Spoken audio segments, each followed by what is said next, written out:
Thank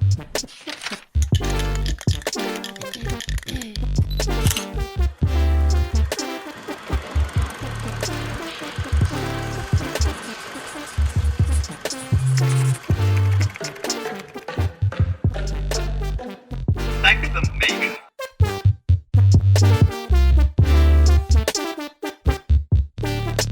Good morning, KCL, and welcome to Thank the Maker. This is KCL's only premier creativity show. Today we've got a great guest on. We've got Roman Lewis. He'll be talking to us about his music, an upcoming Valentine's Day show, a new song he just released, and really everything else about creativity and art. So join us over the next hour. We'll be talking through his projects, theories on creativity, and really anything else that comes across our desk this morning. So please stay tuned. We'll be right back with you in just a few minutes.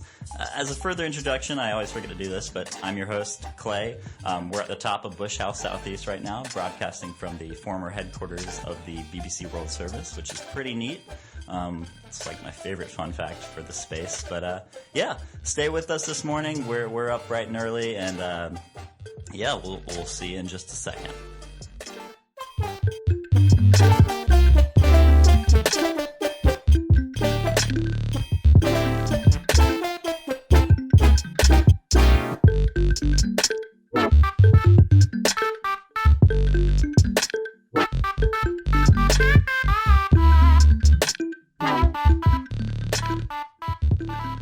Good morning. How are you doing? I'm doing great. How are you, Clay? Yeah, I'm doing really well. Thank you so much for coming on the show this morning. I really, really appreciate it. Thank you for having me. That was some very funky intro. Yeah, isn't it? Wow. I was vibing with that. Wow. I really appreciate that. There's a funny story. I've told this story too many times on this podcast, but the way I found this intro track was, do you know the H3H3 podcast, perchance? I don't.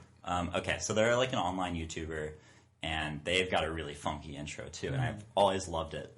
And so what I did was I plugged it into Spotify and like went through all the recommendations until I found a really, really deep cut, and then that became this. That's genius. Yeah, no, it worked well. I was like, how do I find something that's like not popular but will work for me? The age of Spotify. Right, yeah. Anyways, so let's get into you. Your name is Roman Lewis, just to reiterate that. You're a musician based broadly in London. Is that how you define yourself? Yeah, that's my home. Yeah, cool. So I guess my first question, and then kind of researching you, was how would you describe your music? How would you describe your genre? So on Spotify, again, I was looking you up, and the playlist that I think you were sorted into was acoustic chill indie. Do you agree with that, or would you apply a different label?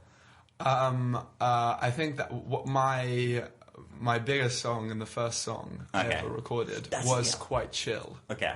And the kind of way, the way I recorded that was I just went into the studio, I kind of sang it and played guitar once, kind of very, we weren't expecting to use it, and then we kind of built on this one thing. Awesome.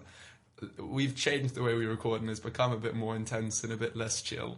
I kind of sound like I'm going insane sometimes when I sing in the later ones. So I don't know if I'd say chill, but yeah, acoustic, indie. Yeah, there was one song I listened to. I'm trying to remember the name of it. I forget where I put it. But it was almost like it was less acoustic. Please prompt me on the name. Ways? I think that was it. It was almost like rap. It was edging on rap. Not quite, but like for any listeners, give it a listen. It's strange. It's very strange. Was that from more of your early work, or is that recent? That was from a mid-career crisis. Okay. I originally wrote that not thinking it was going to be for me, just because I was listening to a lot of rap, and I was just really enjoying it, and I was like, well, I can't rap, but maybe I can write a rap song for someone else. And then I ended up really enjoying it, and then I changed it around. It's super cool. It. Yeah, and it fits. It fits your sound somehow. Thank you. Yeah, no. Thank you. It's like a sidetrack, but like in the way that it still keeps the profile of all your other songs. Awesome. But yeah, it's very cool. I guess where are you from originally? Are you from London? I'm from London. I have a lot of ties with France. I went to a French school. I see. So I grew up around everyone else that was French. So I'm like a little bit French, but I'm not totally French. Yeah. Yeah, no, I mean, I'm London. I'm from London. I've lived here pretty much all my life. Very cool. Where did you go? Did you go to uni? Where did you go? I actually just finished my A-levels last year. Oh, so awesome. I'm on a gap year right now. You're very young then. Thank you. I am. How old are you? I'm a little baby. I'm 18. 18. Wow. But making big moves. Thank you. Yeah. Yeah. So I've got the whole, I've got a place at uni for next year, but Okay. we'll kind of see. Cool. We'll see what happens. That's awesome. Yeah, that's really neat then, because you've had like some fairly decent success so Thank far. you. I was going through like YouTube and SoundCloud and Spotify, and like what's really interesting to me is like each platform has different popular songs as well. Yeah, I actually I only really use Spotify. Okay. So I actually don't even know what's popular or another one. Yeah. You've got like, I think like 200-something thousand listeners a month, which is good. That's really good. Yeah. That's awesome. But like on YouTube, I think like Midnight in Paris is your most popular song. And then on Spotify, it's, I can't even recall. Well, I guess different people on each platform. Yeah, right? Well, I guess that's kind of nice that it's not like just one of them. Yeah. But it's you've had pretty good success. Do you chalk that up? And this is a whole nother like venue of questions that I have for you, because I'm very curious. But like, do you chalk that up to your own marketing strategies? Do you chalk it up to the music? It's luck. Yeah. That sounds ridiculous, but it is. No, in this industry, you have to be so lucky. Right. It's like you can do everything right, and it still kind of comes down to luck. The way it kind of originally happened for me is I wrote songs since I was like 13, but from like 14 to 15, I wrote like 3. I'd never write. I still don't write that often now, to be honest. But I wrote 3 songs that I recorded with a family friend who was like a little bit older than me. He was like 20. He's actually making great moves now himself. He's called Dandelion. Worth checking out. But yeah, at the time he hadn't put out his own music, and we were just hanging out in his little home studio, and his mum was like cooking us breakfast and stuff, and it was really nice, and I was staying over. But yeah, so we recorded these 3 songs and we put them on SoundCloud, and they just kind of got some motion through that. And one of them was Mindless Town, that I've now re-recorded and re-released. And the 2 others I haven't forgotten, and I'm hoping to release soon. But yeah, those 3 songs kind of got some traction, and it kind of started from there. Right. So yeah, take me through that. So you release these 3 songs, they get some traction. What did you do next? It was quite a funny thing. Well, and how? Just let me pause, because you've had music out for like some time, like a few years now. So how old were you then? Well, I mean, I put music on SoundCloud when I was 14. Wow. But on Spotify, it was when I was 17. Damn. Just turned 17. Very, very incredible, like, age-wise. Like, that's the kind of stuff that I'm 27. That makes me feel like, oh man, what am I doing? But no, it really speaks to your sound, because it's not like you have a whole team behind you like some of these, young pop stars that get this early start. It's purely based on your songs. Thank you. Yeah, so that's very cool. Yeah.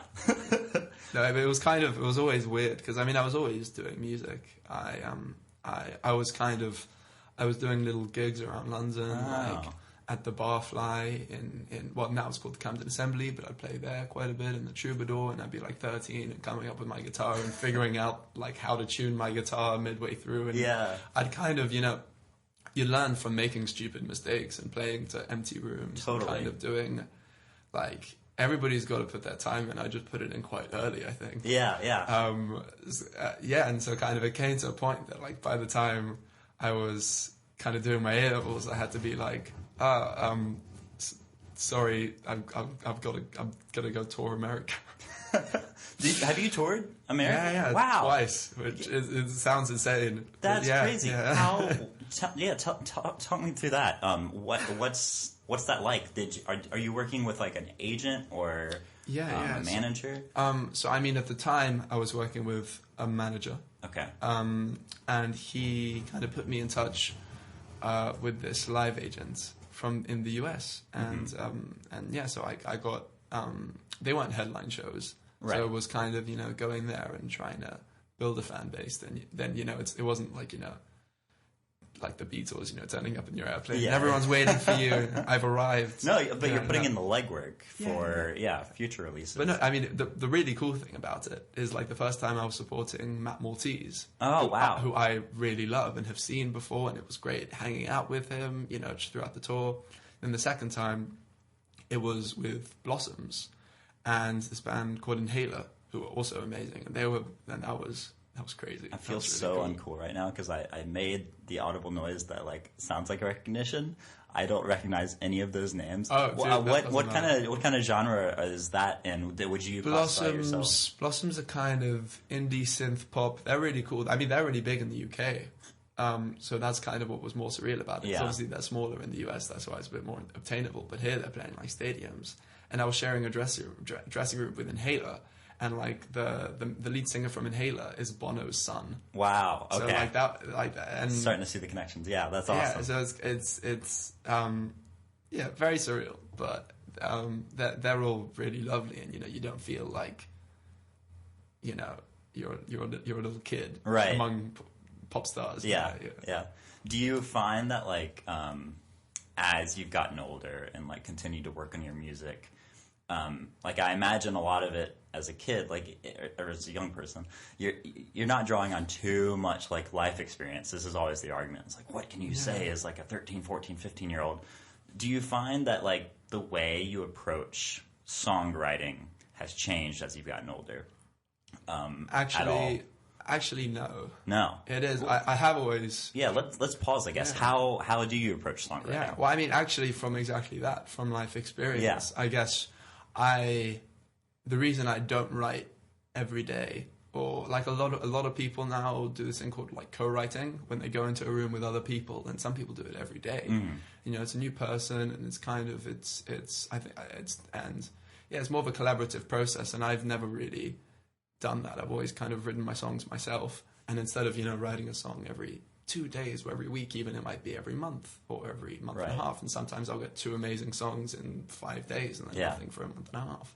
It always depends, and that's because it kind of is from life experience. Yeah, that's really interesting, because one common theme that I bring up on the show a lot, I really like to dissect like what creativity is and how it occurs, and one kind of common dialogue or discourse over creativity is whether it is this individual process or whether it is like a collaborative social process. And there's theories for both, but kind of a lot of what's put out there is that like interactions with other people and crossing these so-called boundary zones are what like encourage creativity and inspiration. 100%. So you said to me you like mostly to write by yourself. Yeah. You're drawing on your life experiences. Have you done any co-writing at all? Is it like something that you've completely written off? Or? No, I had written it off for a long time because it felt less like being taught by someone else's creativity than kind of your own creativity being crushed. But I think that was just because of kind of who I had worked with and how I'd gone into it. But now I'm much more open to it, and I think with the right people it can be fun. But I think the collaborative process can even just come from I listen to a lot of music, and when I listen to someone, when I listen to someone, I try to kind of immerse myself in how they do it. Like someone like David Bowie, I'll watch videos, I'll see how he created all these characters and immersed himself in them to kind of write from their perspective, and that's just hearing about that is a collaborative process. Yeah, you're in a dialogue with David Bowie. In a way. Yeah. And then you look at your own writing in a different way. Fascinating. Or even just listening to different music. Seeing like listening to shoegaze and saying, wow, you can use guitars in that way, and the vocals don't always have to be this melodic. Or whenever you. Yeah, so I think just being open-minded. That's a really interesting perception, really interesting. Because normally in my head it's very quite slated. Like you're either working with other people or working with yourself. But yeah, when you engage in the medium, you are technically working with other people. Yeah. Like they're inspiring you. And I totally agree. Part of my issue with like any sort of collaborative creativity is this kind of creativity by committee, right? Where it's like you're voting on stuff, and like that's not how you get the best outcome in a creative world. Maybe in like a democracy, but not in. As well, I think a big thing is how committed the other person is to the project. It's how like if the other person comes in, it's like we're going to do something amazing, and I'm saying that genuinely, not just because I want you to release what we're making. But like I've played by myself live since I was 13, just me and an acoustic guitar, and it gets lonely up there. Yeah. And so for the first time for this headline show coming up on Valentine's Day that you mentioned before at the Courtyard, I'm going to be playing with a band. Hell yeah, that's awesome. And I'm really excited for that. And that's felt like a real collaborative process. It hasn't been a dictatorship, me being like, no, you play these bass parts. It's been like, do whatever you feel. And then we talk about it and we discuss each thing. And that's really amazing. And I've really been enjoying that. And I have another friend that I've been doing some demos with, who also does great music, called Vox Pop. And he's actually my extended cousin that I found through my uncle doing 23andMe. And like I got to the house. It's the weirdest story. I got to the house. Oh my god! I was just gonna go to bed, and my mum says, "We have an extended cousin upstairs. He's come to play sitar for us," which is like Indian guitar. And I'm like, what? Turns out he's a really great guy. That's so cool. Who knew? So for anyone listening, 23andMe, your next networking tool. Yeah. Wow. Very successful. That's so cool. That is so cool. So kind of following up on an earlier question I had about like marketing yourself versus just letting the music stand. There's all you've put out like quite a number of music videos with your music, and it's clear across the industry that music videos like help kind of get your image out there. How important is image, do you think, in this field of work? Right? Like why? So here's the question that I'm gonna try and turn around and apply to me. Why shouldn't I like plaster my face on all the Thank the Maker like stuff we're putting out there? Like, should I or should I not? Because you use your image quite a lot, and there's nothing wrong with that. It's worked for you. But how important is image in like an audio format? It all depends, really. I think I've not really originally. I was never thinking about these things. I've always just thought about the music. Yeah, we're really dissecting stuff on. No. That's the way I had originally done it. Right. Until kind of recently, when I've started. Other people around me, started asking me these questions, and like someone like my cousin Jamie, Vox Pop, we were helping him release his own music, and kind of asking my advice on these things, and I got time to actually think about it. And now that I've kind of formed these opinions, I'm able to relate them back to myself. But really, what it is just capturing the aesthetic of the music. If this was a really kind of, a Graham Norton type chat show, and it was silly, and we kind of, maybe there would be your face, doing a little, with your tongue out and a wink or something, or if it's a more serious something, it might be, just block writing and kind of very much not about the person behind it, but about I don't know. Yeah, no, that's an interesting point, capturing the aesthetic. Yeah. So I guess with music videos, what I've kind of realized is because it's we're no longer in the MTV era, having a music video for a song will not mean it'll get more or less played. It's not gonna, because you don't pitch the music video to anything really, which is a shame because it's kind of lost its budgets from before and I guess a form of creativity. So I guess the most important thing with music videos, in my opinion, is picking a song that you feel sums up who you are and everything, and picking an aesthetic for it. Right. And kind of, I guess, making one video that looks, I guess, like you're an artist slightly above where you are. Right.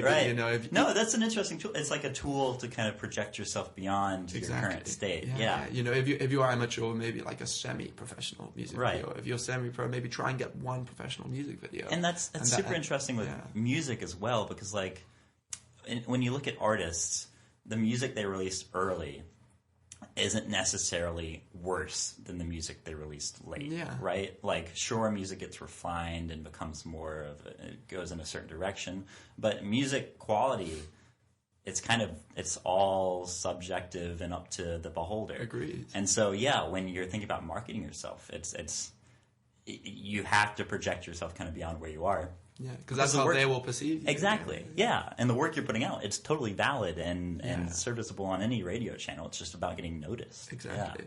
Yeah. I think such a big thing is people categorize you so quickly. It's like the first question you asked me. It's what genre I am. You know, and it's probably, you know, those people that only listen to rap probably, you know, tuned out at that point or something. You know, it's because people like to categorize you so quickly, and people are very quick to say what genres they like and what genres they don't like. Yeah. It's like I really love folk music. You know, someone like Nick Drake, Joni Mitchell, these are some of my favorite artists. But, you know, I say folk, people might think of banjos and, you know, muddle it up with country, but annoying country, and they block out and they won't listen to anything because they have this kind of preconceived perception of it. But yeah, kind of where I'm going at is whether this is a good thing or a bad thing. It is a thing, and kind of trying to figure out, I guess, who you are, or at least who you are in that minute, and trying to get that across as easily as you can in all visual media. Right. That's kind of the most important thing. Nice. I guess also content has changed. It's no longer that important to have constant music videos, but it is important to post, you know, a lot on social media and things like that. Because that's kind of what you're growing from. Yeah. Very cool. Well, we're going to take a quick break. As with every guest, I like to ask for a music recommendation. Now, normally I ask for something that is not the musicians that we bring on, and we're still going to do that. We're still going to keep that tradition. So I'd like to ask you, what song should we play for our break? We'll play one of yours at the end, I think. That's all right. For the break, there's this song I've been listening to a lot recently, but I've always kind of wanted to play it on the radio. Okay. Because that's what it's about, and it's Rock and Roll by the Velvet Underground. Rock and Roll. It's about hearing rock and roll on the radio, and it's saving your life, and I kind of love that. Awesome. Well, let's give it a listen. We'll be right back after this track. Welcome back to Thank the Maker. That was Rock and Roll by the Velvet Underground, recommended by Roman Lewis, who's in studio. Hello. So we were just talking during the break about a lot of stuff. We covered like a lot of ground in those 5 minutes. That was impressive. But you were just mentioning this, I don't know if you described it as a party game or... kind of, like little party game. Yeah, but it's like a collaborative process. Tell me what you're talking about. Okay. Yeah, so it was actually, I got to give credit to the previously mentioned Vox Pop, my cousin, JV from 23andMe. Lots of shout outs for him too. So I was just in my room and I was showing my friends a song called Marquee Moon by Television. Great song. Great song. Great guitar solo. Yeah. I'm a big fan of the Velvet Underground as well. Awesome. Haven't said that yet, but yes, I was very happy with that choice. And so we were doing that, and he was like, you know, I've got a song if you like this, you'll really love this next song. And he played Alone Again, and that was a great song. And we kind of ended up each showing each other songs that carried on from the next song, and it was just four of us, you know, in a circle talking, and you know, just a social game, you know. But we were all in a circle, and what we did is we picked the song. And, like, for example, I would go first. The next person, while they were listening to my song, would listen and try and think if they could have a song that would push it forward. And then the next person, again, listens to this next song and try to pick up a song that would push it forward in a certain direction. And we kept on... Each song would carry on where the last one left off, but it would you know, push forward, and it would be a chance to show each other what music we like, and kind of, you know, for the last person it would be, you know, they would have to have a song that would end it properly, and the first person start it properly. But it has to be continuous. Right. You know, we would always try to do like transitions. So like if we know how a song is going to end, or like if a song's really upbeat. Yeah. Like the last one, it was my friend picked a really upbeat song, and then I picked the song "Suffering" by The War on Drugs, because it has this kind of it starts with this drum beat. Which kind of carried it on, but then it got kind of quiet and mellow to ended off, and it ended with this amazing guitar solo, and that kind of brought the whole thing to a close. That's so fun. So it's like collaborative playlist making. Yeah. Like it reminds me like of like mixtape making back in the day, or like I guess playlist making nowadays. Yeah. We actually did make a playlist. Yeah, so really? we all went home with all these songs. You get a nice little product at the end. Yeah. How awesome. Yeah, that's great. And it reminds me a lot of I mentioned earlier, but like improv is all about like the spontaneous creation, and we do similar things where we like do word association games where we'll say a word, then the next person says the thing that immediately makes them think of, and before you know it, like you've built out this crazy scene with like these weird things going on just with like words.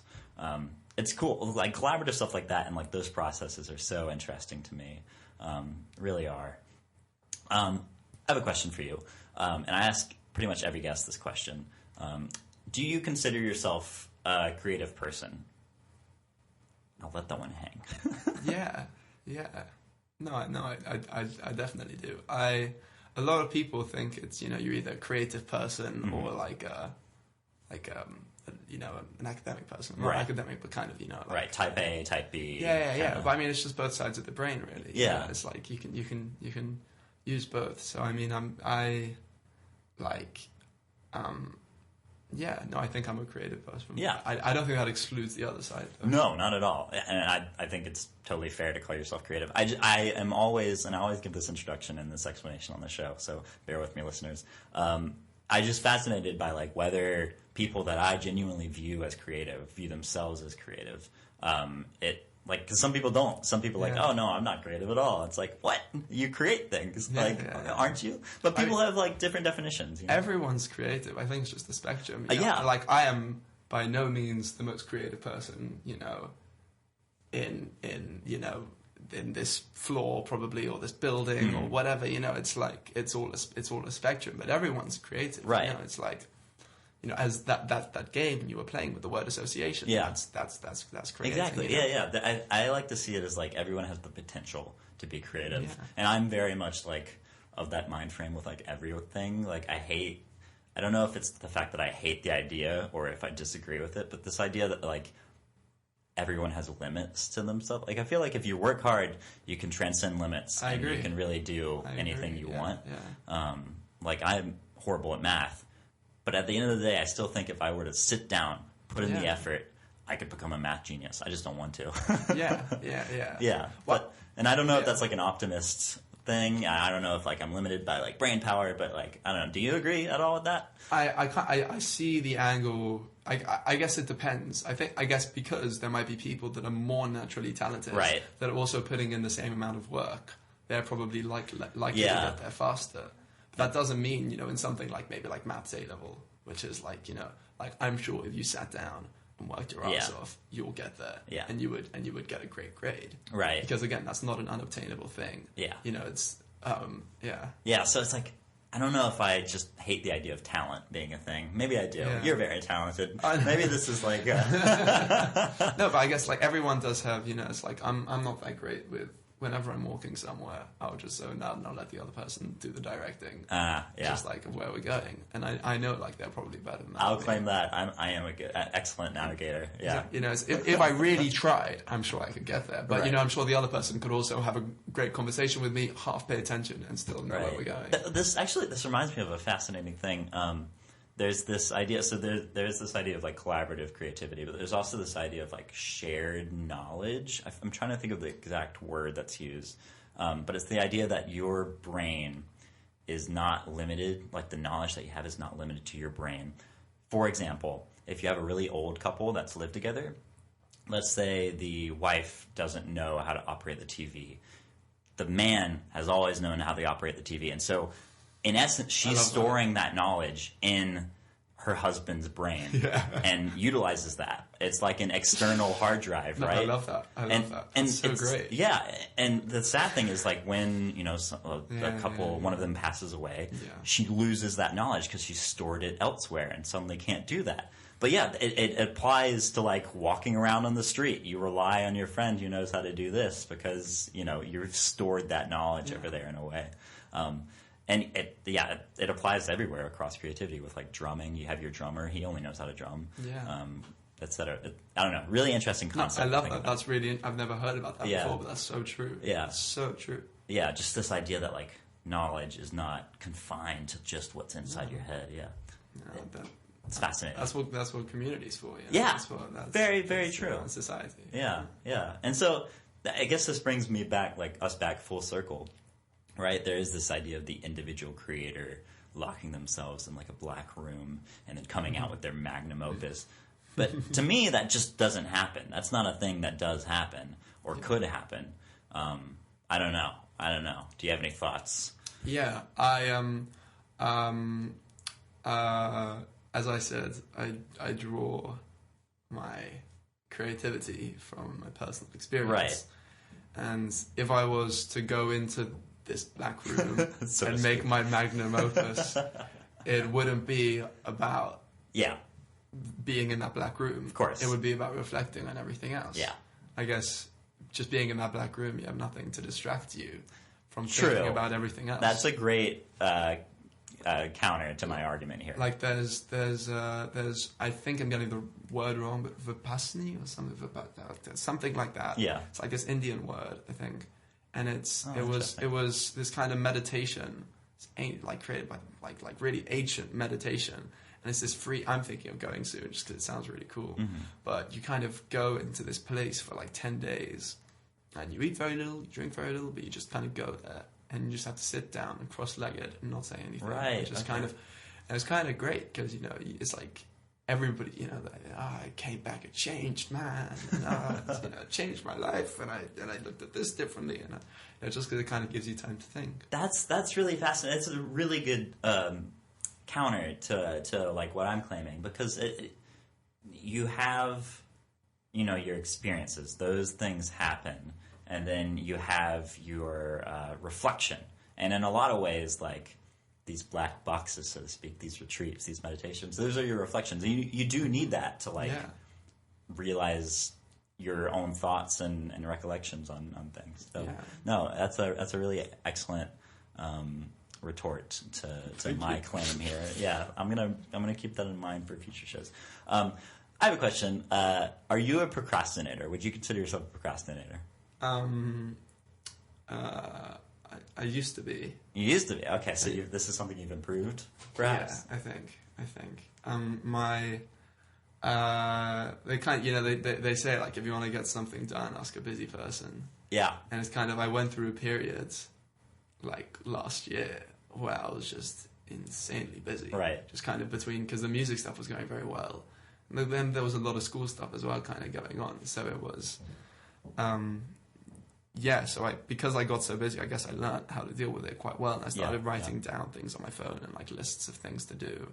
Not like check it so often. I'll be like, now I'll be like, is this a time where I could do one of these things?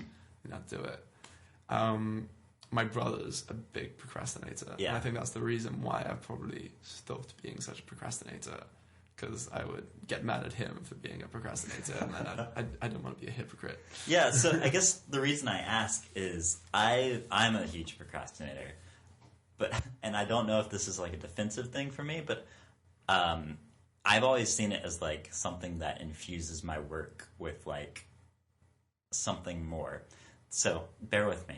I think my brother's told me this theory. Yeah. But the idea is that procrastinators are, in essence, better planners, creative people, but they plan in their head, whereas busy people, they have a thing to do, they have a to-do to check off, and because they're just checking that off, it's less infused with like thought and meditation and coming to conclusions. No, I don't think that's false. Yeah, I think it depends. On my list of things to do, it'll never be something creative. Write a song, yeah. It'll never be write a song. Right. Never be write a song. If I did do it, if I did have that, it would be an awful song. So because I did that one day. I've only I think I was 14, and I just had an afternoon off. I was like, I'm gonna go home and write a song, and like I wrote it down on a list of things to do, and I went and I didn't write a song. Yeah. But I think for creative things, that's definitely a thing. That's just really interesting in the sense of, yeah. I guess coming back, like I I think it's less something that you can kind of tell yourself to do, and it's more something that just comes out. Like when I'm writing a song, I'll kind of pick up my guitar, and I won't be, picking down my guitar to write a song necessarily. I'll be picking down my guitar to play whatever, and then maybe I hear something, and then you kind of go down a certain route, and then all of a sudden maybe you want to write a song about a certain thing, or I guess if I've seen it, I watched an amazing movie or something like that, and it makes me think, and then I pick up the guitar or something. But no, it'd only ever be something very factual, like email this person, right? Or, right. No, that's feed the dog. I don't know. That's an interesting distinction, though, between like the hustle and like the actual process. Yeah. Do you find that you need to like? Is this? Let's turn to your career for a second. Do you want to go to uni? Do you want to, or do you want to focus on your music making? Like, what's the next few years look like for you? You couldn't have asked me a harder question. Yeah, I hate these questions, but I'm curious. Yeah, so I always hated school. I never enjoyed school because I always wanted to do my music, and I was like, why am I here? And then I was never bad at school. I was just like, why am I here? And then in the last few years of school, as I was doing more and more music, you always want what you kind of don't have. Yeah. I was kind of doing a lot of music, so I was kind of enjoying being at school. Yeah. And then I got really interested in my subjects. Like I was really enjoying my maths, and I was doing physics, and I got really interested in that, and I actually just started really enjoying it. And then I wasn't going to apply for university, but then I was like, everyone needs a backup plan. I really just should, and it's not gonna, it wouldn't take a lot of time. I did like my personal statement the night before, and I feel that. I got an interview at Imperial College for physics. Wow. And then I went to the interview, and again, I still wasn't taking this seriously at all. I was just having a laugh because I was so different to everyone. Yeah. And I kind of got a bit of a kick out of that. Yeah. And then they were interviewing me last, so I said I had a gig later that night. So I was like, I'm sorry, I have to go early. I had to cut my interview short, and I just spoke about music the whole time. Yeah, I actually did speak. Actually, well, this was kind of interesting, although I completely disagree with it now. At the time, I had a thing that all kind of to do with Indian music that. That kind of feeling you get when that little shiver, goosebumps. Yeah, sure. You get when you listen to music. My friend came up with a name for that called a crinkle. And I came up with this little stupid thing called the crinkle theory. That was when a certain chord progression or something happens, it's because the frequencies from the music matches up to the natural frequencies to some of your chakras, and then that kind of certain pattern makes you crinkle. I completely disagree with that now, but at the time that's what I was talking about. Yeah. And somehow I got in. Yeah. So now I deferred the place to next year, and I do kind of really want to go, but I couldn't see myself doing anything else for music. Yeah. So we'll kind of have to see whether this time next year I'm in a state where I could juggle both, or just focus on the music. Right. So are you just focusing on the music now? Yeah. Okay. I'm doing maths tutoring on the side. Actually, I've got a student later today. Which is quite funny because they have no idea about any of the music stuff, which I really enjoy. They just think I'm a full-time maths tutor. so I have to cancel because I'm going to LA for a month. And after the headline show, February 16th. Right. I don't know how none of them have asked questions. I was just I'm going away for a month, and they were like, oh. Okay. That's super interesting though. You're taking a gap year. It kind of goes back to this whole meditative bit. I think we've come to a pretty interesting conclusion here that reflection is quite necessary for these processes, whether they're creative or decision making. It's all about going out and living, and then having the time to reflect on that. Yeah. To kind of push back into it. Very necessary, though, those moments. Yeah. I've got a couple more questions for you before we conclude. You've brought up Indian music with the sitar and kind of a lot of I'm speaking in ignorance, so excuse me. Hindu, I guess, infused ideas over our conversations here. Where does all that come from for you? Is that like a major source of inspiration? I always really enjoyed those, just the kind of music, a lot, just like melodically. I always kind of, I just thought they were really beautiful melodies, but I wouldn't be thinking about it from that kind. I'd be thinking about it from a Western point of view and be like, "Oh, those are pretty melodies." Not like, "Oh, this is an immersive religious experience." Right. And yeah, going back to my friend Jamie, my cousin Jamie Voxpop, he was always really into that, and he kind of introduced me to a lot of that kind of stuff. And I guess that brings us back to the collaborative process. Yeah. Because, you know, it's all just, feeding into one another. You meet other musicians and you hear their side of things, and that's kind of how you learn. It doesn't always have to be, let's sit down and write a song together. Yeah, interesting. So I was just talking with this in a class the other day, but where is the line, and this is kind of going left field, between drawing inspiration from something that's different from you? So say looking at like Indian infused music and cultural appropriation. Obviously, I haven't ever heard it in your music, and so I think it's fascinating that it is a source of inspiration for you, as with anything. But yeah, where is the line between like totally taking something or just taking inspiration? Because like for you, I don't think it emerges at all, because you're just... No, this is quite a funny thing. Where I kind of this was the main question when Robin Thicke and Pharrell Williams got sued by Marvin Gaye about the whole... It's been a question for everyone. Now it's been like, there's been so many, you know, people getting sued about all that. Sam Smith, although he kind of really, like, if you listen to the chorus of "Stay With Me" and listen to the other person, it's like, and they knew this, but yeah. It's interesting. It's kind of Vampire Weekend are a band that really tread on the line in the best way possible. I've always really loved, and they do it to themselves as well. You know, it's, the main guy from Vampire Weekends wrote with Diplo the Hold Up for Beyonce, you know. Hold up, they don't love you. Yeah, and that's kind of lyrically taking exactly what the Yes did on Maps, you know, like, wait, they don't love you like I love you. And, you know, it's kind of, and they do it to themselves as well, you know. They had that song, Fingerback, and they have that line, you know, I don't want to live like this, but I don't want to die. And they're like, you know what, I want to use it again. And they used it for Harmony Hall, and that became the biggest single of their newest album. Well, one of the... And so, yeah, I've kind of, originally, I was always against that, because, you know, I guess the more music you know, like when you only know a bit of music, you kind of tend to go away from that music because there's so many other opportunities.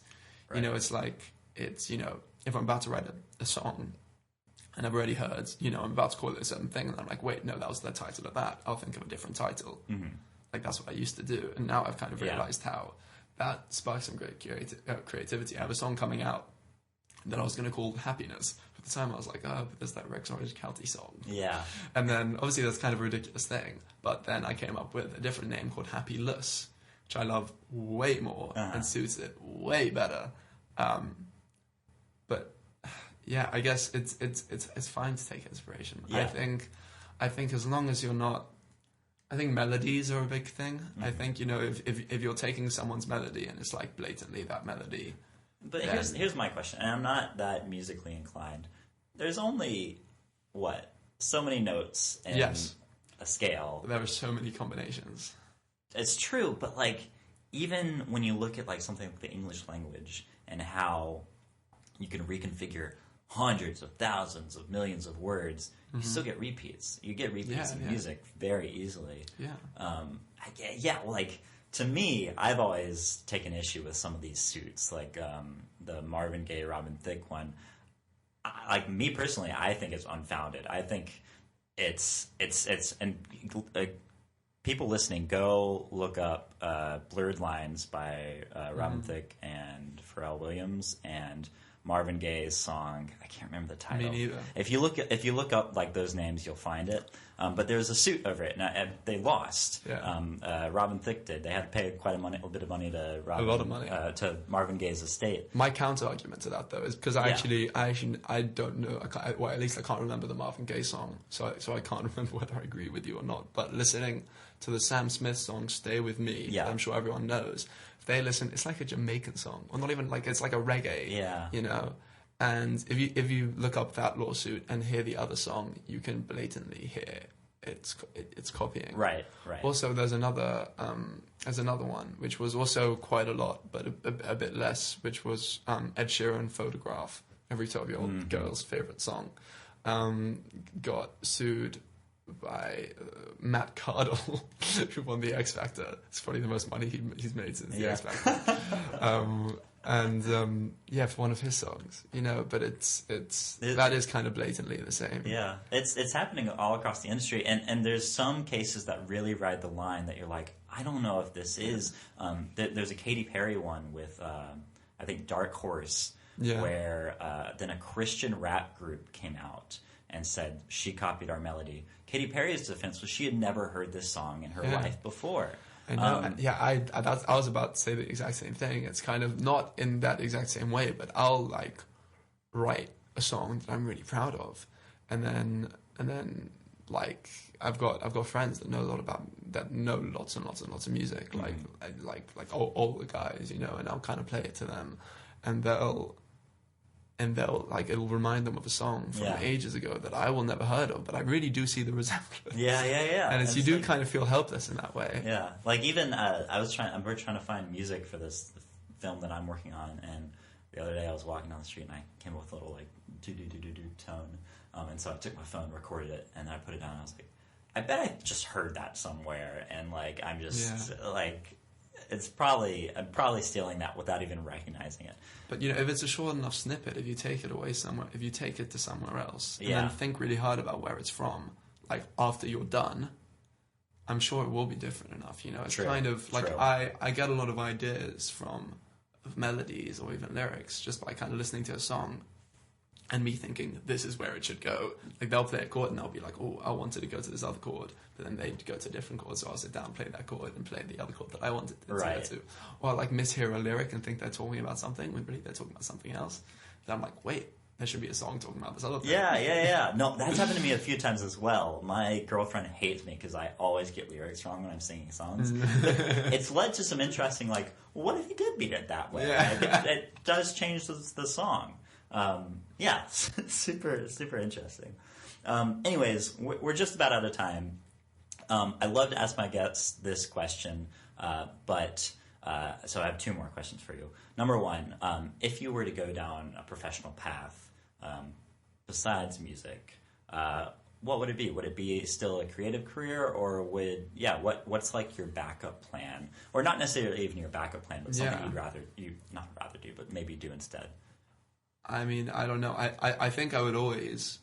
I mean, before I was putting it out, I was making music and just doing it for myself. You know, and anyone in this day and age can have music and share it without it being for the masses and it being a career. So I think I would always do that just because I would enjoy it. But probably if there wasn't music, I don't think I could go into a different creative. Well, I don't know. I don't know. I'd definitely go to university, do this thing, and then I'd kind of see from there. I mean, physics is actually something quite creative if you look at it in that way. A lot of things can have creativity infused. Yeah. There's this weird. This is a whole other conversation. We'll try to cut this short, but there's this weird association with creativity with just the creative industries, like the music arts. Making and the arts and everything like that. It's everywhere. Like.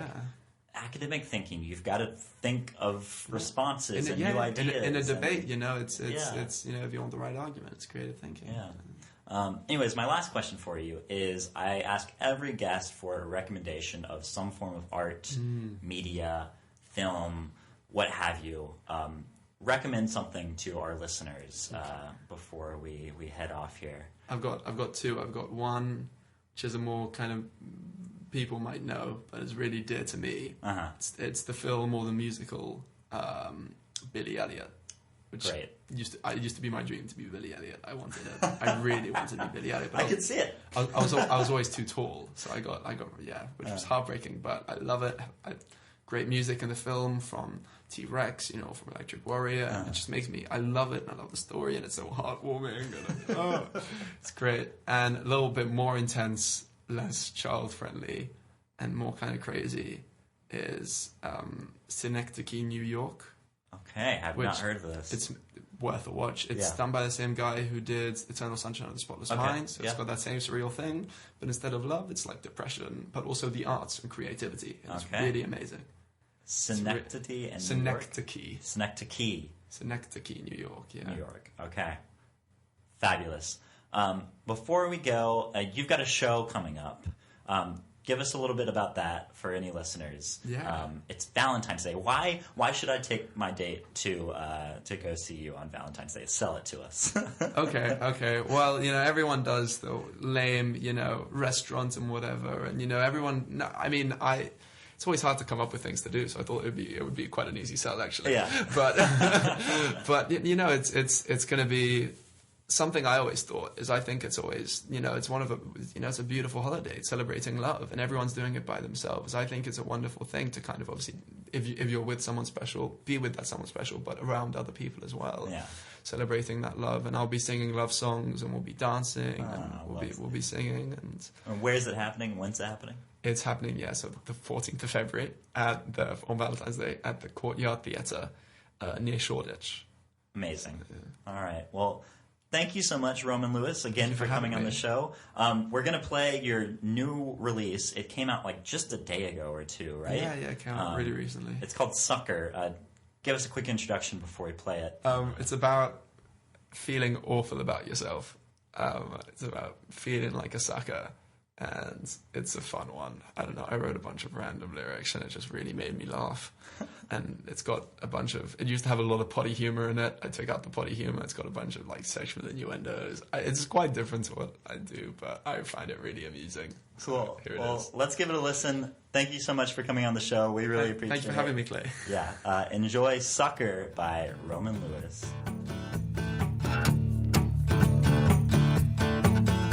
Memories in a box leaning off the tower.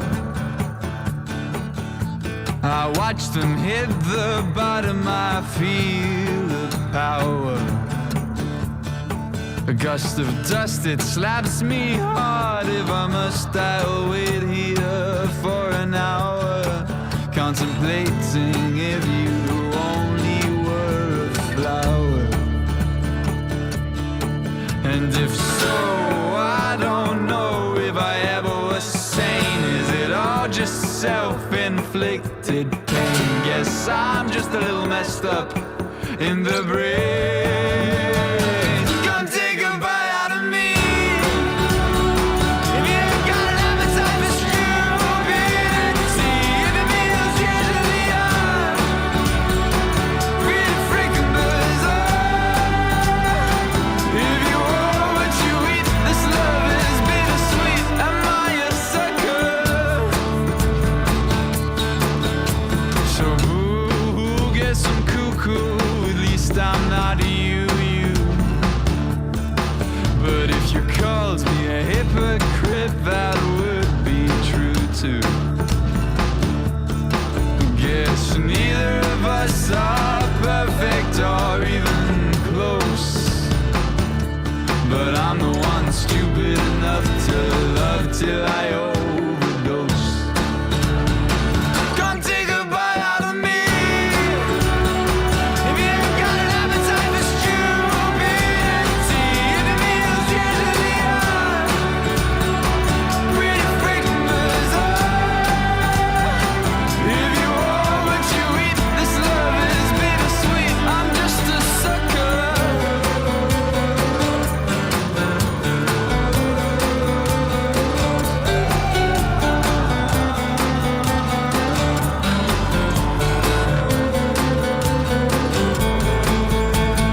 Fires burn out, everything will work out. There'll be a fish in my sea that's not you or me. Maybe I'll look back on this one day and laugh at all I couldn't see.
Hmm.